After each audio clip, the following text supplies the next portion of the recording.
करता हूं तो मुझे लगता है कि ये सत्ता बनाम जनता चुनाव हो रहा है।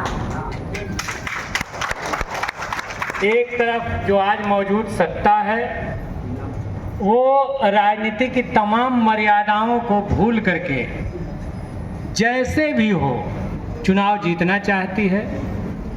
मुख्यमंत्रियों को गिरफ्तार करके उसने जेल में डाल रखा है। चुनाव आयोग अपने मन का बना रखा है। चंडीगढ़ की घटनाएं, सूरत की घटनाएं तमाम सामने आ रहे हैं। अपने 7,000 करोड़ का चुनावी चंदा इकट्ठा कर लिया कॉरपोरेट घरानों से इलेक्टोरल बॉन्ड के जरिए, लेकिन विपक्ष का खाता सील कर दिया है। तो ये बराबर का चुनाव नहीं है, लेकिन देश की जनता इन चीज़ों को देख रही है, समझ रही है और उसने निश्चय कर रखा है कि ठीक है, नेता मजबूर हो सकते हैं लेकिन हम मजबूर नहीं हैं, हम तुमको बदलेंगे। और ये बात उभर करके आ गई है। एक नाम और यहाँ छूट रहा था, संजय रघुवर जी आए हैं औरंगाबाद से, समाजवादी नेता हैं। तो मैं कह रहा हूँ कि ये सत्ता बनाम जनता के बीच का चुनाव है। मैंने भी बहुत बार चुनाव लड़ा है, लेकिन ऐसा दृश्य कभी नहीं देखा। कार्यकर्ता पीछे हैं, जनता आगे। गांव का गांव, पार्टियों और जातियों का घेरा टूटा हुआ है। तो इसका आप क्या विश्लेषण करेंगे? तो मैं इसका विश्लेषण यही कर पा रहा हूं कि देश के जो मालिक हैं, we the people of India, हम भारत के लोग जो हैं, उन्होंने कहा है कि सरकारें हम बनाते हैं नहर का इंतजाम करने के लिए, सिंचाई का इंतजाम करने के लिए, पढ़ाई का इंतजाम करने के लिए, दवाई का इंतजाम करने के लिए, रोड सड़क बिजली पानी के लिए। तुम हम ही से पूछने लगो हमारा वोट लेकर के कि तुम साबित करो कि तुम भारतीय नहीं हो, देश ही को बदलने लगो, कहने लगो कि हम संविधान ही खत्म कर देंगे, तो रुको रुको, तुमको हम सबक सिखाते हैं। जनता का मूड इसी बात को दिखा रहा है, इसी बात को दिखा रहा है। और जनता ने चुनाव को अपने हाथ में ले लिया है।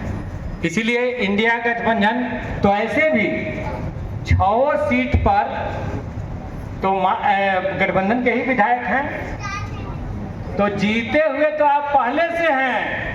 सवाल यह है कि रिकॉर्ड बनाने की तरफ काराकाट को बढ़ना है। 8 से 10 लाख वोट काराकाट को जुटाना है, ताकि हम दावे के साथ कह सकें ये क्षेत्र 2 क्षेत्रों को लेके बना था, तो कुछ जटिलताएं, असुविधा लोगों को महसूस हो रही थी, लेकिन मुझे लगता है कि एक ऐतिहासिक संयोग भी है। एक तरफ महान मगध, जहां बुद्ध चहलकदमियां करते थे, और दूसरी तरफ भोजपुर शाहाबाद का ये पूरा इलाका जहां बाबू कुंवर सिंह की तलवारें चमका करती थी। तो मैं कहना चाहता हूं कि ये दोनों क्षेत्रों का जो संगम है वो काराकाट में ही है, और किसी लोकसभा में नहीं है। सोन का पानी दोनों इलाकों को सींचता है और फसलें लहलहाती हैं। धान का कटोरा है ये, इसलिए बहुत खूबसूरत है हमारा ये इलाका। और इस पर कोई संकट आएगा, इसका अपना संकट केवल नहीं, हिंदुस्तान पर कोई संकट आएगा तो यहाँ का एक एक जवान, एक एक किसान बाजी लगा देगा, अपने जान की लड़ाई के लिए तैयार हो जाएगा। और ये मैं भाव देख रहा हूँ। ये 543वां हिस्सा है, एक संसदीय क्षेत्र, हिंदुस्तान का एक टुकड़ा। यहाँ से भारत निर्माण का नक्शा बनता है। कैसे ये देश चलेगा?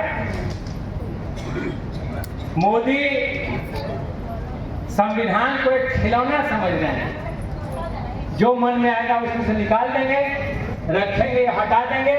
हम कहना चाहते हैं कि संविधान ने इस देश को एक रखने का मंत्र दिया है। संविधान ने सबकी भावनाओं का आदर किया है। महिलाओं का, दलितों का, अल्पसंख्यकों का, पिछड़ों का, पिछड़े हुए राज्यों का, पहाड़ी राज्यों का, हर भाषा का, हर जाति का, हर धर्म के मानने वाले का एक सूत्र दिया है देश को एक रखने का, और उसको मिटा देना चाहते हो। तो हम तो यही समझते हैं कि असल में इन लोगों को तो आजादी की लड़ाई में कुछ करना नहीं पड़ा। आरएसएस का एक आदमी शहीद नहीं मिलता है आजादी की लड़ाई में, तो फोकट में इन लोगों को देश मिल गया है और उस खिलौने को पटक पटक के फोड़ रहे हैं, उसको पटक पटक के फोड़ रहे हैं। लेकिन जिनके पुरखों ने कुर्बानी दी है आजादी लेने के लिए, उस देश को बचाना, संभालना, उसको एक रखना, उसको आगे की ओर ले जाना, अब उनकी जवाबदेही हो गई। और कोई सरकार अगर वो धृष्टता करती है हिंदुस्तान को मिटा देने का, तो उसको कान पकड़ करके कुर्सी से उतार देना। और ये माहौल बन रहा है। ये चुनाव संविधान बचाने के लिए, लोकतंत्र बचाने के लिए, देश की खेती किसानों के हाथ में रहेगी या कॉर्पोरेट के हाथ में जाएगी, इसको तय करने के लिए। देश में कोई ऐसी जिम्मेवार सरकार होगी कि नहीं जो अगली पीढ़ी की, नए युवा लड़के और लड़कियों की जवाबदेही कबूल कर सके। कैसे एक देश का प्रधानमंत्री ये बात बोल सकता है कि लड़के लड़कियां पकौड़ा बेच के या टेम्पू चला के रोजगार करें? हम